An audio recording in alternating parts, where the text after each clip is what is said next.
Bismillahirrahmanirrahim. Assalamualaikum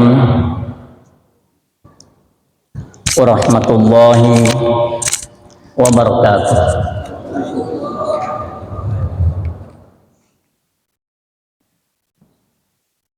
Innal hamdalillah nahmaduhu wa nasta'inuhu wa nastaghfiruh wa na'udzu billahi min syururi anfusina wa sayyiati a'malina may yahdihillahu fala mudilla lahu wa may yudlil fala hadiyalah. Asyhadu an la ilaha illallah wahdahu la syarika lah wa asyhadu anna Muhammadan abduhu wa rasuluh.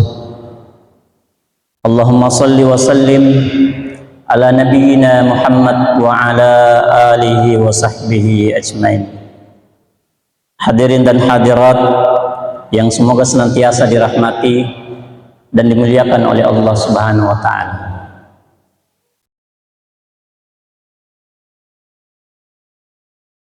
Pada kesempatan yang mulia ini, tak lupa kita memanjatkan puji syukur kepada Allah Subhanahu wa taala atas segala nikmat yang diberikan kepada kita semua.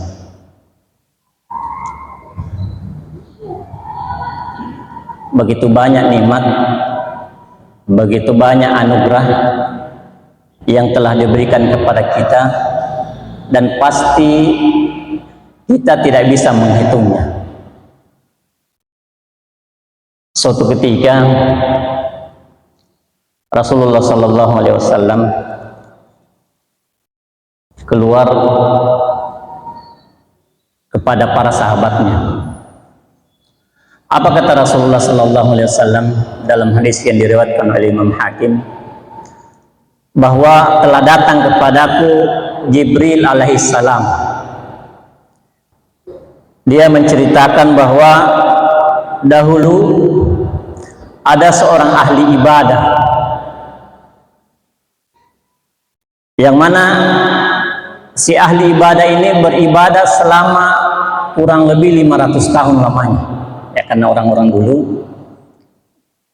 itu punya umur yang panjang.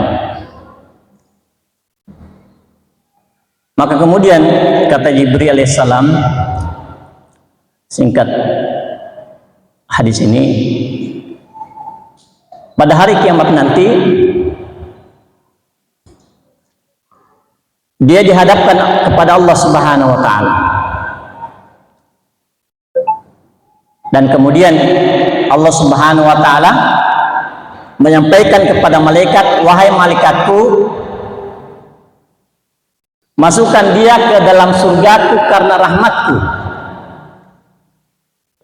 Jadi ini perintah Allah Subhanahu wa taala kepada malaikat, karena dia adalah orang yang soleh, ahli ibadah. Bayangkan 500 tahun dia beribadah kepada Allah Subhanahu wa taala.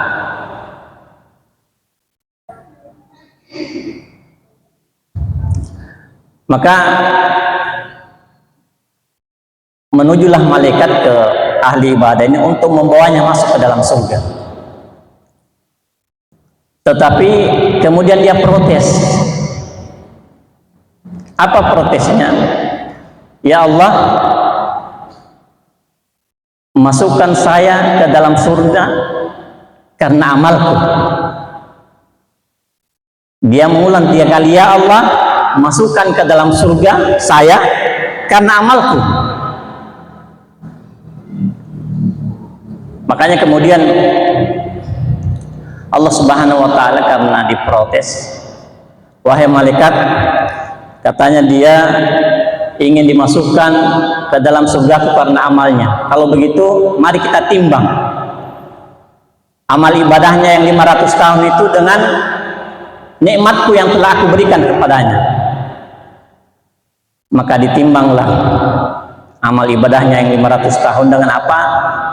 Baru 1 biji matanya ditimbang dengan amal ibadahnya yang 500 tahun, baru itu yang ditimbang sepadan. Jadi satu mata kita yang Allah Subhanahu wa taala berikan kita untuk melihat sepadan dengan 500 tahun amal ibadah yang dilakukan oleh hamba ini.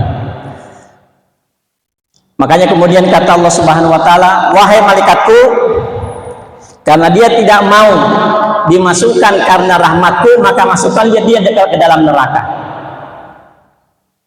Maka malaikat sebagai makhluk yang paling taat kepada Allah Subhanahu wa taala segera ingin memasukkan manusia ini ke dalam neraka Allah Subhanahu wa taala karena telah menyombongkan diri di hadapan Allah Subhanahu wa taala, membanggakan amal ibadahnya di hadapan Allah Subhanahu wa taala, bahwa dia tidak mau masuk surga karena rahmat Allah Subhanahu wa taala, dia hanya mau masuk surga karena amal ibadahnya yang 500 tahun.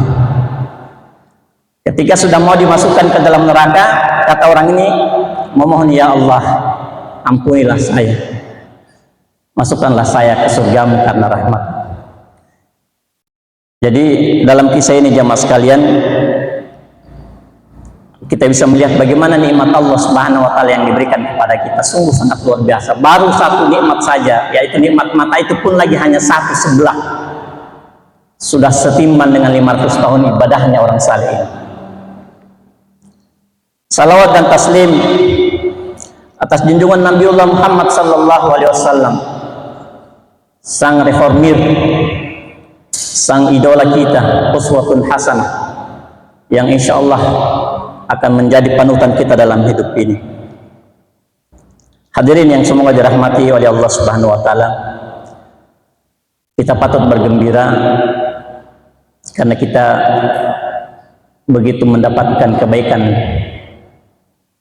disebabkan karena apa? Karena kita tinggal di tempat ini menjelang atau menunggu salat Isya. Kata Rasulullah sallallahu alaihi wasallam, la yazalu ahadukum fi salati, dalam hadis yang diriwayatkan oleh Imam Muslim, kalian akan senantiasa berada dalam keadaan salat, madamatis salatu tahsibuhu, selama salat itu sebagai penghalang bagi kalian.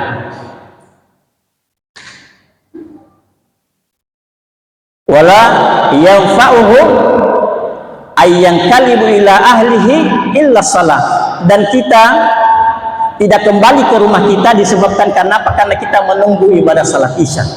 Makanya kata Rasulullah sallallahu alaihi wasallam, jemaah sekalian, bahwa seakan-akan ketika kita menunggu salat dari salat maghrib ke salat Isya ini, perumpamaan Nabi sallallahu alaihi wasallam, kita seperti sedang melakukan ibadah salat. Bayangkan kalau kurang lebih sekitar 50 menit kita tinggal di masjid, maka berapa banyak ibadah, berapa banyak pahala yang kita peroleh disebabkan karena apa? Karena kita menunggu salat Isya berjamaah kembali.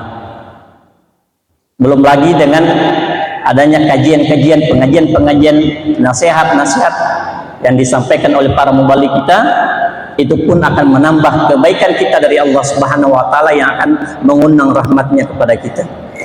Jamaah kaum muslimin yang semoga dirahmati oleh Allah Subhanahu wa taala, tema kita pada kesempatan kali ini berkaitan dengan keimanan kepada Allah Subhanahu wa taala. Ada tiga nikmat besar yang Allah Subhanahu wa taala berikan kepada kita.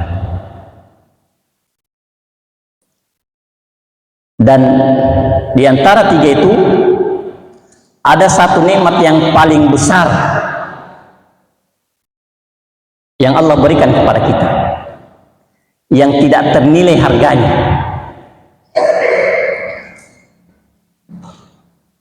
Tiga nikmat itu adalah nikmat harta, rezeki, nikmat kesehatan, dan nikmat iman. Di antara tiga ini, nikmat imanlah nikmat yang paling tinggi nilainya di sisi Allah Subhanahu wa taala. Kenapa? Yang pertama, karena nikmat iman tidak diberikan kepada semua orang. Kalau rezeki itu sudah dijamin oleh Allah Subhanahu wa taala. Siapa yang hidup akan diberikan rezeki. Wa ma min dabbatin illa 'ala Allahi rizquha. Siapa yang hidup di muka bumi ini akan diberikan rezeki oleh Allah Subhanahu wa taala. Kesehatan pun seperti itu. Tetapi nikmat iman hanya orang-orang tertentu saja yang diberikan oleh Allah Subhanahu wa taala. Tidak semua orang mendapatkan nikmat iman. Berapa persen atau berapa jumlah penduduk dunia, taruhlah sekarang sekitar 8 miliar. Berapa persen dari 8 miliar itu mendapatkan nikmat iman dari Allah Subhanahu wa taala? Makanya itulah sebabnya nikmat iman adalah nikmat yang paling besar dalam kehidupan kita. Nabi Nuh saja jamaah sekalian 950 tahun berdakwah, cuma yang ikut 80 orang. Bahkan anaknya pun tidak mendapatkan nikmat ini dari Allah Subhanahu wa taala. Ini anak Nabi alaihissalam, Nuh alaihissalam. Anak Nabi pun tidak mendapatkan nikmat ini dari Allah Subhanahu wa taala. Begitu mahalnya nikmat iman sehingga 850 tahun atau 950 tahun Nabi Nuh alaihissalam berdakwah, hanya 80 orang yang mengikuti dakwanya. Makanya para mubalik, teman-teman sekalian, jamaah tabligh, majelis tabligh, pimpinan daerah Muhammadiyah, ini perjuangan besar dalam berdakwah kepada Allah Subhanahu wa taala. Kenapa? Karena ini adalah nikmat yang besar, nikmat yang tidak murah harganya, nikmat yang tidak bisa diraih dengan mudah begitu saja, harus penuh perjuangan.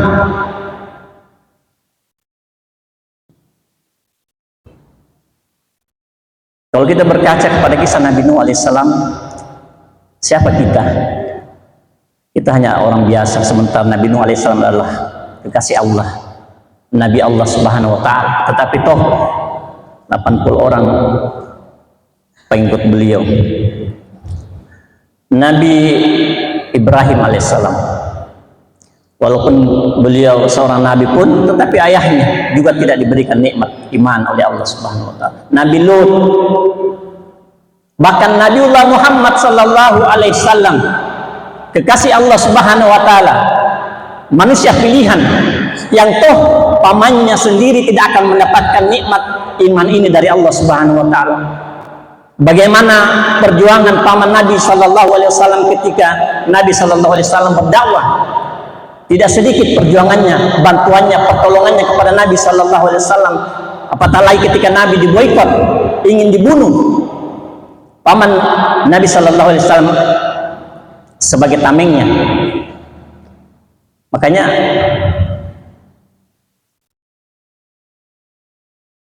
Nabi sallallahu alaihi wasallam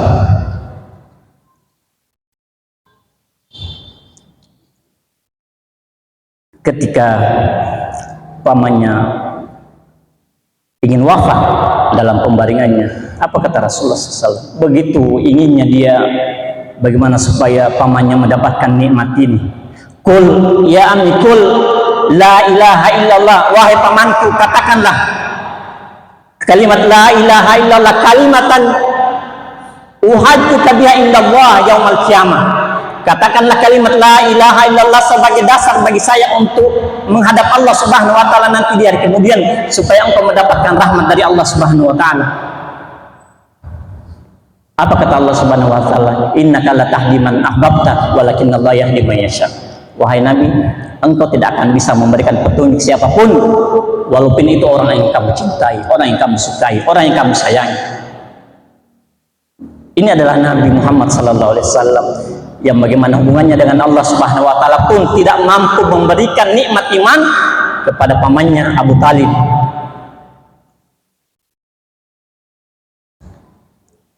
Kenapa? Karena nikmat yang mahal, jamaah sekalian.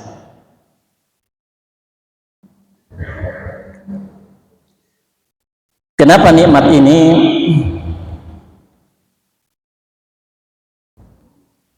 begitu mahal nilainya di sisi Allah Subhanahu wa taala?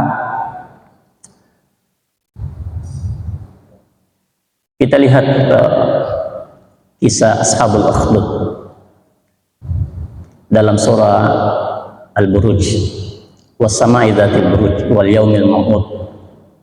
Qutila Ashabul Ukhdud, tentang Ashabul Ukhdud yang dikubur atau yang dimasukkan ke dalam parit yang kemudian dibakar hidup-hidup. Kisahnya dalam hadis yang diriwayatkan oleh Imam Muslim secara singkat, bahwa terdapat seorang pemuda yang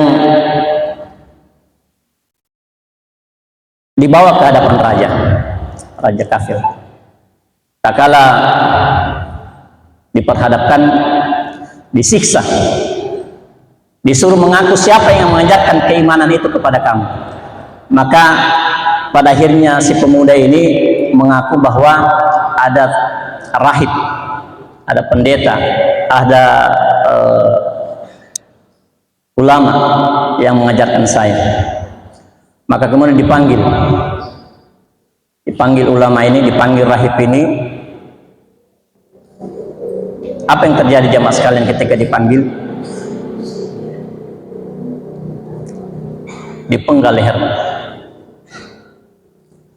di hadapan pemuda. Supaya apa? Supaya pemuda ini mau kembali ke agama nenek moyangnya, tidak beriman kepada Allah Subhanahu wa Ta'ala, tetapi tetap dia bersikokoh bahwa dia telah beriman kepada Allah Subhanahu wa Ta'ala. Maka dipanggil pula lah sahabat daripada raja ini yang kemudian juga beriman kepada Allah Subhanahu wa Ta'ala, diperlakukan seperti itu. Pun anak muda ini, pemuda ini tidak bergeming sedikit pun akidahnya akibat tontonan yang sangat sungguh luar biasa mengerikan. Di hadapannya dipenggal lehernya dua orang yang beriman kepada Allah Subhanahu wa Ta'ala, tetapi dia tidak bergeming begitu sedikit pun. Makanya kemudian pada akhirnya sang pemuda mengatakan kepada si raja ini, karena beberapa kali ingin dibunuh dan pada akhirnya selamat.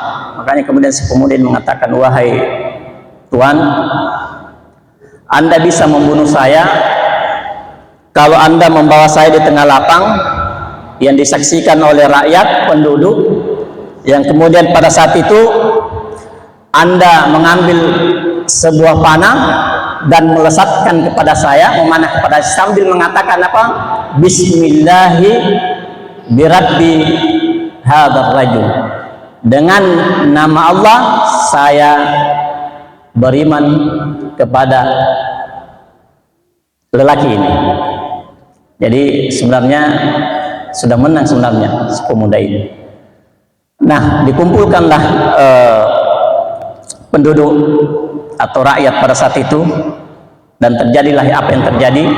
Meninggallah sang pemuda itu. Tapi pada saat itu ternyata yang terjadi adalah semua orang yang hadir pada saat itu kemudian beriman. Dalam riwayat dikatakan ada 20 orang yang menyaksikan itu.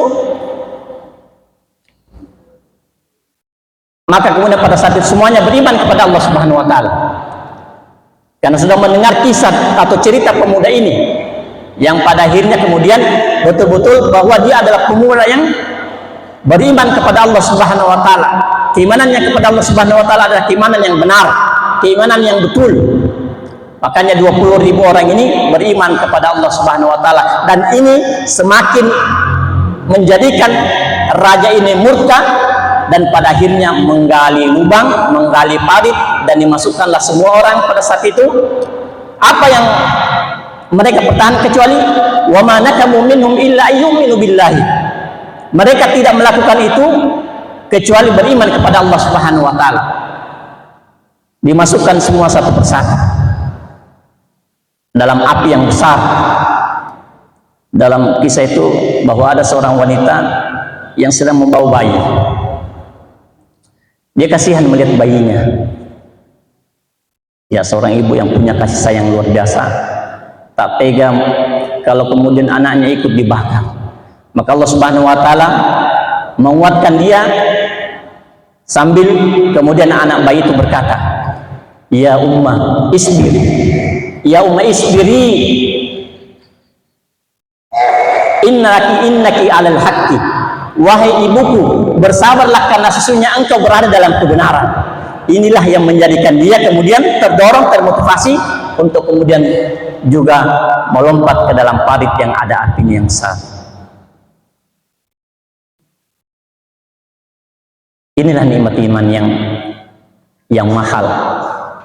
Ketika iman itu semakin masuk ke dalam hati kita yang paling dalam, maka disitulah iman itu paling mahal harganya. Kenapa? Karena tebusannya adalah nyawa.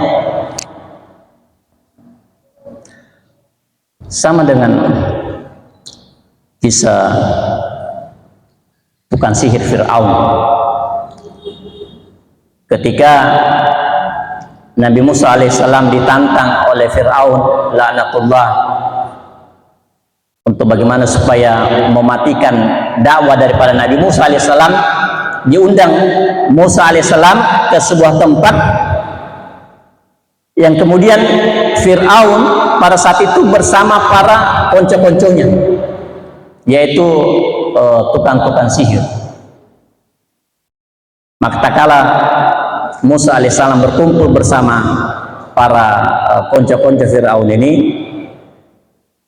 dalam Quran dikatakan pada saat itu kemudian tukang sihir melemparkan semua tongkat-tongkat yang dia pegang, yang mana pada akhirnya tongkat itu berubah menjadi ular dalam pandangan manusia yang selain mereka. Kalau dia ya tetap jadi tongkat. Kenapa? Karena balik-balik mata. Maka kemudian perintah Allah Subhanahu wa taala, lemparkan tongkatmu wahai Musa. Maka ketika Musa alaihissalam melemparkan tongkatnya, pada akhirnya dimakan semua ular-ular yang dilemparkan oleh tukang-tukang sihir Fir'aun laknatullah alaihi. Maka pada saat itu melihat kejadian itu jemaah sekalian, semua tukang sihir Fir'aun pada saat itu beriman kepada Allah Subhanahu wa taala. Jadi satu saja kisah, satu saja yang dia lihat tukang sihir ini menjadikan mereka kemudian beriman dengan iman yang betul kepada Allah Subhanahu wa taala. Kita berapa kali kita datang kajian? Berapa kali kita mendengarkan nasihat-nasihat? Apakah iman kita sudah masuk ke dalam hati kita yang paling dalam, jemaah sekalian?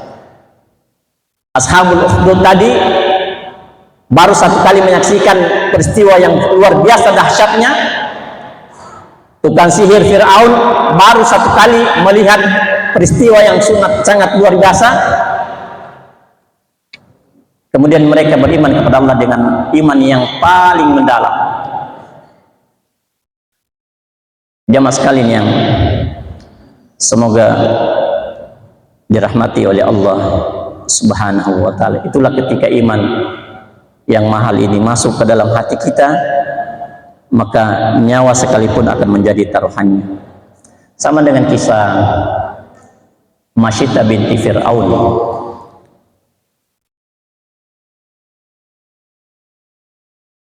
Diriwayatkan dari Ibnu Abbas radhiyallahu an, Nabi Muhammad sallallahu alaihi wasallam ketika melakukan perjalanan Isra dan Miraj,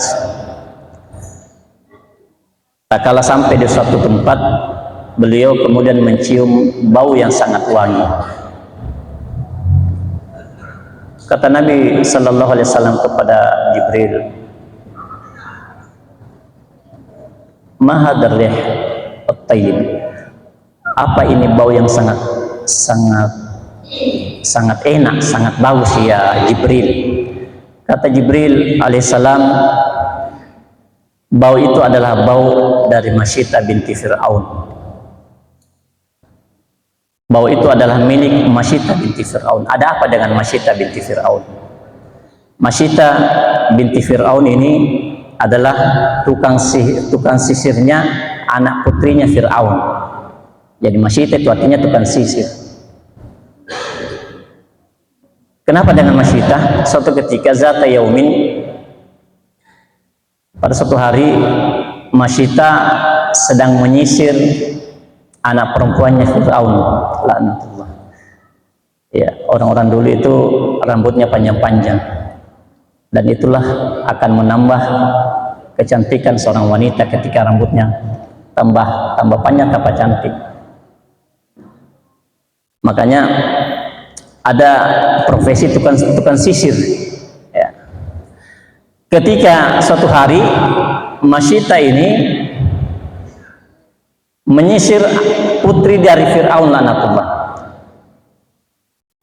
jatuh sisirnya. Apa yang dikatakan Masyitah? Bismillah. Apa kemudian kata putri Fir'aun yang menerangkan itu? Akadzalika abi, apakah Tuhan yang kamu sebut itu adalah bapakku? Kata Masyitah, bukan. Wa rabbi wa rabbukum wa rabbuna, dia adalah Allah, Tuhan kami, Tuhan saya, Tuhan kamu, dan Tuhan kita semua, kata Masyitah. Apa kata putri Fir'aun? Ukhbiruhu kadzalika, saya akan menyampaikan hal itu kepada bapak. Kata Masyitah, silakan. Maka dipanggillah Masyitah di hadapan Fir'aun. Apakah kamu beriman kepada selain saya? Kata Masyitah, iya. Maka kemudian jamaah sekalian, pada akhirnya dibawakanlah di hadapan Masyitah tungku yang besar yang bisa masuk beberapa orang untuk dimasak hidup-hidup. Bayangkan begitu penyiksaan yang dilakukan Fir'aun kepada orang-orang pada saat itu yang tidak beriman kepada dia, yang beriman kepada Allah Subhanahu wa Ta'ala. Ada beberapa anak Masyitah tidak dibunuh secara langsung. Karena kenapa? Karena kalau dibunuh secara langsung, selesai sudah. Tidak tersiksa, tidak terlalu tersiksa. Maka dibunuhlah anaknya satu persatu. Ada dalam dia dikata ada 4 anaknya, dimasukkan satu persatu. Bagaimana keadaan kondisi hati seorang ibu yang melihat anaknya dibakar hidup-hidup? Kalau anak kita jatuh saja, atau kemudian ada orang yang menempeleng dan sebagainya, maka pasti kita akan marah. Tetapi ini dibakar hidup-hidup. Bahkan yang terakhir, anaknya yang paling kecil yang tidak bisa berbicara pun, melihat itu Masyitah mengatakan, karena dia kasihan kepada anaknya, sama seperti kisah Ashabul Ukhdud tadi. Allah Subhanahu wa Ta'ala mengutus supaya anak ini bisa bicara. Apa kata anaknya? Ya ummah, ittahimi inna adzabad dunya ahwanu min adzabil akhirah. Wahai ibu, lemparkanlah dirimu ke dalam tungku itu, karena sesungguhnya azab dunia ini lebih kecil dibandingkan dengan azab akhir. Itulah yang memotivasi Masyitah yang kemudian menerjunkan dirinya ke dalam tungku itu bersama anaknya. Inilah ketika iman itu masuk ke dalam diri kita yang paling dalam, sehingga menjadi nikmat yang paling besar, nikmat yang tidak ternilai di sisi Allah Subhanahu wa Ta'ala, walaupun itu nyawa yang dipertaruhkan. Jemaah sekalian yang semoga dirahmati oleh Allah Subhanahu wa Ta'ala. Selanjutnya, kenapa iman itu begitu mahal?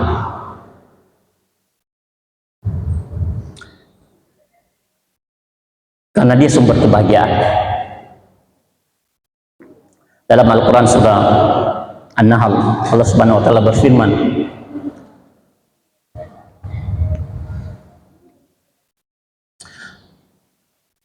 man amila salihan min dzakarin aw unsa wa huwa mu'min falanuhyiyannahu hayatan thayyibah.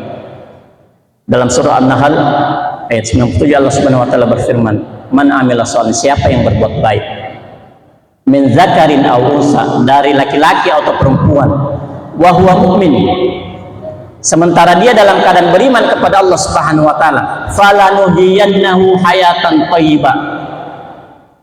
Di sini dalam kata falanuhyiyannahu, Allah Subhanahu wa Ta'ala menggunakan 2 kata penekanan. Yang pertama ada huruf lam. Lam dalam bahasa Arab itu ada istilahnya lamul juhud, lam untuk memberikan penekanan. Kemudian yang kedua, penekanan yang kedua dalam kata ini nun tasdid. juga fungsinya penekanan, nun taukid dalam istilah ilmu nahwu. Jadi ada dua penekanan Allah Subhanahu wa taala ini, falanuhyiyannahu hayatan thayyibah, maka sungguh pasti kami akan memberikan kehidupan yang bahagia. Siapa itu? Man amila sholihan min zakarin aw unsa wa huwa mu'min. Siapa yang beramal saleh dan beriman kepada Allah Subhanahu wa taala, jaminannya adalah kehidupan yang bahagia. Dari siapa? Dari Allah Subhanahu wa taala. Wallazi anzala sakinata fi qulubil mu'minin. Dialah Allah Subhanahu wa taala yang menurunkan ketenangan kepada orang-orang beriman. Kenapa? Jamaah sekalian yang semoga dirahmati oleh Allah Subhanahu wa taala, orang beriman itu bisa bahagia minimal ada dua. Yang pertama, karena dia mendapatkan rahmat, berkah dan rahmat dari Allah Subhanahu wa taala. Lau anna ahlal qura amanu wattaqau la fatahna alaihim barakatin minas sama. Jika sekiranya ada penduduk kampung yang beriman dan bertakwa kepada Allah, la fatahna alaihim barakatin minas sama, maka pasti kami akan berikan berkah baginya.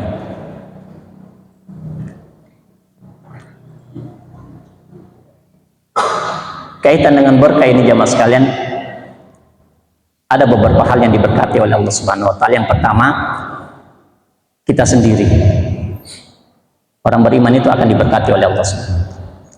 Kemudian yang kedua, ada namanya berkah karena waktu.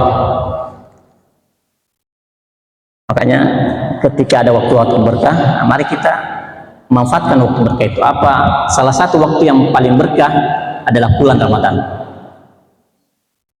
Makanya kita maksimalkan ibadah kita di bulan Ramadan, terlebih lagi di malam Lailatul Qadar. Itu waktu-waktu yang paling diberkati oleh Allah SWT. Kemudian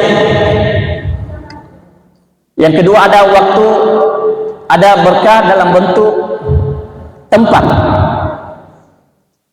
Pun ketika tempat itu diberkati oleh Allah Subhanahu wa taala, maka mari kita maksimalkan.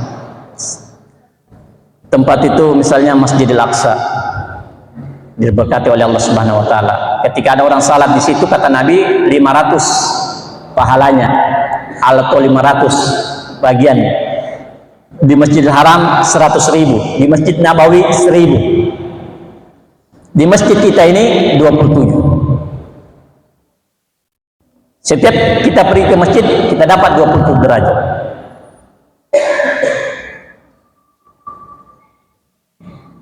Yang kedua, kenapa orang mukmin itu diberikan kebahagiaan oleh Allah Subhanahu wa taala? Karena dia mendapatkan petunjuk dari Allah Subhanahu wa taala. Kata Allah Subhanahu wa taala dalam surah Yunus, innal ladzina amanu wa 'amilus sholihat yahdihim rabbuhum biimanihim. Sesungguhnya orang-orang beriman dan beramal saleh itu yahdihim rabbuhum biimanihim, akan senantiasa mendapatkan petunjuk dari Allah Subhanahu wa taala. Disebabkan karena apa? Karena keimanannya kepada Allah Subhanahu wa taala. Makanya ketika iman kita bagus, insyaallah, yakin dan percaya, maka petunjuk Allah Subhanahu wa taala akan senantiasa kita peroleh.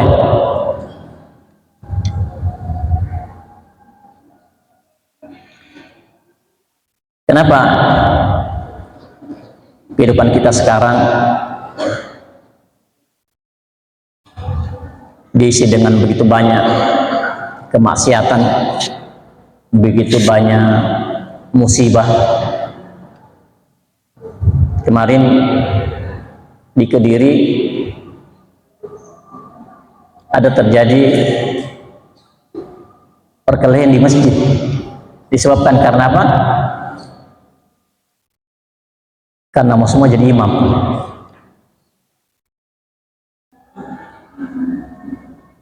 Sekarang di Sinjai, baru-baru saya baca, ada 383 yang akan menjadi janda dalam proses penceraian di pengadilan agama saat ini. Kenapa? Karena tidak ada kebahagiaan.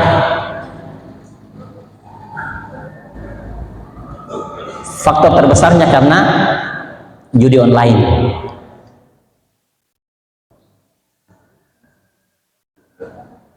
Ketika kita tidak dapat petunjuk, kita bagikan orang yang berjalan di malam yang gelap gulita, meraba-raba seperti orang buta.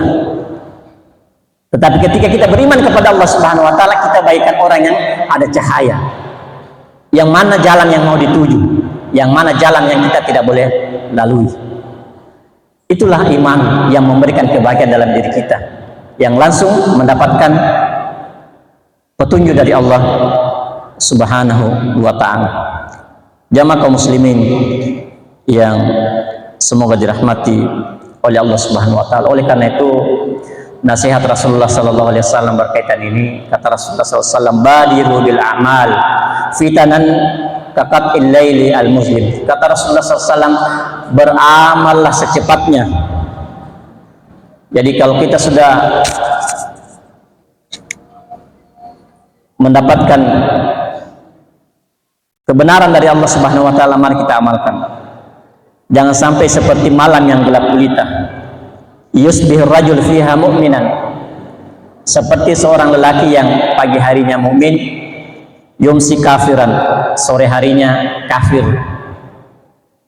Kenapa? Karena kondisi kita sekarang seperti itu.